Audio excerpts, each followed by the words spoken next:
Bagaimana eh, penerapan secara real Islam kafah di tengah pandemik, atau apa usaha yang dilakukan supaya mencapai Islam secara kafah? Kenapa harus ikut dan contoh jalan salafus saleh? Barakallahu fikum. Iya jemaah, kalau bicara bagaimana mempraktekkan, mengamalkan Islam kafah di masa pandemik ya, di masa sekarang ini, kenapa kalau kita harus ikut jalannya salafus saleh? Tadi kita sampaikan bahwasanya Allah menurunkan petunjuk yang harus diikuti. Petunjuk itu diturunkan kepada Nabi Muhammad SAW. Dan Nabi SAW menyampaikan petunjuk ini kepada siapa? Kepada generasi terindah. Yang mereka bukan hanya dijadikan konsep Islam itu sama mereka. Bukan hanya konsep yang tidak dipraktekkan. Bukan hanya wacana dan wawasan. Bukan. Tapi dipraktekkan oleh mereka. Sehingga kalau bicara bagaimana mempraktekkan Islam, ya udah ada contohnya gitu. Soalnya kalau hanya sekedar teori, kemudian kita mempraktekkannya sendiri, kadangkala ada persepsi yang berbeda di antara kita. Sehingga teori ini menurut anak kayak gini, menurut antum mungkin berbeda lagi. Makanya ternyata konsep itu sudah dipraktekkan, dibumikan. Islam itu udah pernah dibumikan dan sampai hari ini. Sehingga kita mengikuti mereka yang telah mempraktekkan Islam ini di bawah bimbingan, pengawasan, arahan, utusan Allah. Nah, makanya kalau ada sahabat nggak benar, dikasih tahu, ditegur. Ada sahabat yang melakukan kebaikan, Nabi puji dia, bagus yang kayak gini nih, yang kayak gini bagus. Artinya Nabi ketika hidup memang memberikan peluang kepada para sahabat untuk mempraktekkan Islam ini. Beliau yang memberikan arahan, beliau yang membimbing.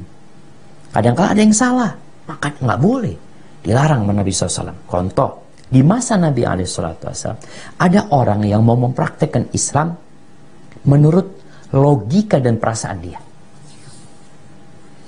Datang mereka ke rumah Nabi SAW, tanya sama istri-istri Nabi, gimana sih ibadahnya Nabi SAW? Dia nih 3 orang datang benar-benar ingin kafah Islam. Sehingga dia tanya langsung, gimana Nabi SAW ibadahnya? Jadi ceritakan, Nabi SAW di rumah itu, ya malam beliau ngobrol sama istrinya, tidur, kemudian nanti malam bangun ya. Kemudian kalau siang harinya kadang-kala beliau puasa, kadang-kala nggak puasa, dan beliau punya istri.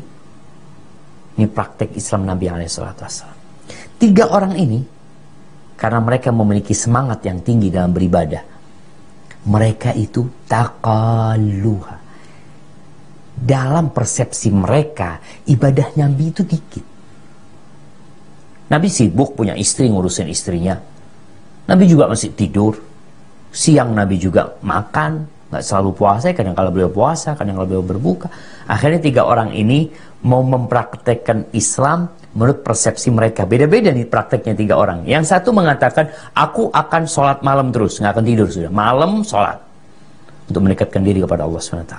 Bukankah Islam mengajarkan kepada kita untuk sholat malam, sholat yang terbaik setelah sholat fardu? Maka dia akan sholat malam. Bukankah Nabi yang nyuruh sholat malam? Ya. Tapi kan persepsi dia bagaimana mempraktekannya menurut perasaan dia. Yang kedua, aku akan puasa terus. Ini malamnya bangun, yang ini maunya siangnya dia puasa. Nggak ada berbuka. Kecuali di hari yang diharamkan berpuasa. Dia akan puasa terus sepanjang tahun. Orang yang ketiga, dia berpikir ingin mempraktekkan Islam menurut dia, aku nggak akan menikah. Karena dalam pandangan dia menikah itu, ya akan menyibukkan diri dari beribadah kepada Allah SWT. Padahal tujuan kita diciptakan kan untuk mengabdi kepada Allah SWT. Terus kenapa kita menikah? Akhirnya kita sibuk sama anak yang sakit kita ke rumah sakit, ngajarin sekolah, macam-macam kesibukan dengan menikah. Maka dia berpikir, enggak, aku nggak akan menikah, aku akan fokus beribadah. Subhanallah jemaah. Tuh, orang kalau mau mempraktekkan Islam lewat persepsi masing-masing, tidak ngikutin bagaimana prakteknya Nabi SAW, tersesat. Maka di sini Rasul SAW tampil untuk memperbaiki kesalahan yang terjadi di salafus soleh, di para sahabat tadi, generasi terbaik umat ini. Nabi naik ke mimbarnya, beliau kumpulkan orang-orang, Karena berita ini bisa jadi sudah viral pada waktu itu, sudah didengar oleh orang-orang. Maka Nabi juga mendengarnya dan beliau mengatakan, ma balu aqwamin yaquluna kada wa kada. Beliau mengatakan, kenapa ada orang yang mengatakan seperti ini dan seperti itu. Ama wallahi inni la akhsyakum lillahi wa atqakum. Ketahuilah, aku orang yang paling takut kepada Allah dan paling bertakwa kepada Allah. A'lamukum billah, dan aku orang yang paling ngerti sama Allah Subhanahu wa taala. Agar orang ini menjadikan Nabi sebagai contoh gitu. Aku menjadi orang yang paling ngerti, paling mengetahui Allah, yang paling takut kepada Allah, yang paling bertakwa kepada Allah Subhanahu wa taala. Aku sholat malam dan aku tidur. Ini praktek Islamnya. Aku berpuasa dan aku berbuka. Kadang-kala puasa, kadang-kala nggak puasa. Ini praktek Islamnya seperti ini. Dan aku menikah dengan para wanita. Faman raghiba an sunnati falaysa minni. Barang siapa yang tidak suka dengan sunnahku, maka dia bukan dari golonganku.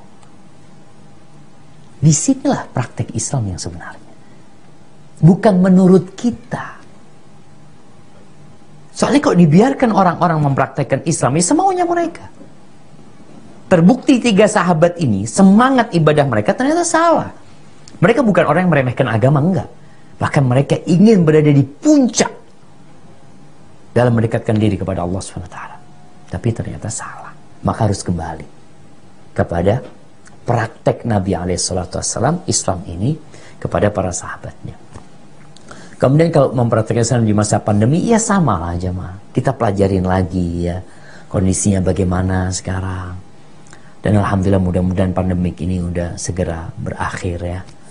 Kita secara, ada 2 hadis yang sering kita dengar Ustadz menyampaikan. Yang pertama hadis, firra minal majdhumi firaraka minal asad. Hendaklah engkau lari, kabur dari orang yang terkena kusta seperti engkau kabur dari singa. Artinya kita perlu jaga diri. Adanya social distancing perlu kita lakukan agar kita tidak terkena penyakit tersebut. Tapi ternyata di hadis lain Rasul SAW mengatakan la adwa, nggak ada penyakit menular. Subhanallah. Gimana menggabungkannya? Agar kita kembali kepada Allah SWT. Artinya nggak ada penyakit itu menular sendiri. Penyakit itu menular karena Allah Azza wa Jalla. Sehingga yang perlu kita lakukan adalah takut kepada Allah, bukan hanya sebabnya yang kita jalanin. Kita nggak takut sama Allah Azza wa Jalla.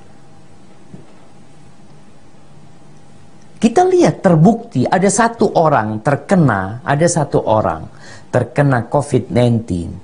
Satu keluarga dites, nggak ada yang terkena. Satu keluarga. Istrinya nggak positif. Anaknya nggak positif. Dia doang yang positif. Supaya kita tahu, yang menularkan itu penyakit adalah Rabbul Alamin, Allah Azza wa Jalla. Sehingga ketika dikatakan nggak ada penyakit menular, artinya yang dia berpindah dengan sendirinya tanpa izin Allah Azza wa Jalla. Bumi ini milik Allah. Lahu mulkus samawati wal ardh.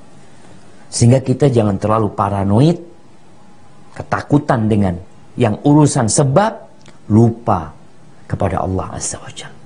Sehingga selain kita jaga jarak dengan penyakit tersebut, kita juga jaga jarak dari dosa. Yang dosa ini menyebabkan murka Allah Azza wa Jalla dan Allah tidak menjaga kita. Jagalah Allah, Allah akan menjagamu. Ketika keluar rumah, bacalah doa. Ketika mau tidur, bacalah doa. Ketika mau makan, bacalah doa. Gantung hatimu bersama Rabbul Alamin. Jangan cuma sibuk dengan yang urusan, ya kita cari vaksinnya umpamanya COVID-19 ini. Jangan lupa, penyakit ini bisa berakhir, Allah kasih penyakit yang lainnya. Karena sejatinya bumi ini milik Allah Azza wa Jalla. Maka dalam kondisi seperti ini, Islam mengajarkan tadi, lari dari orangnya. Kusta seperti kita lari dari singa. Tapi sisi lain, penyakit menular itu terjadi karena Allah yang menularkannya. Karena Allah tidak ingin menularkannya, tidak akan tertular orang tersebut.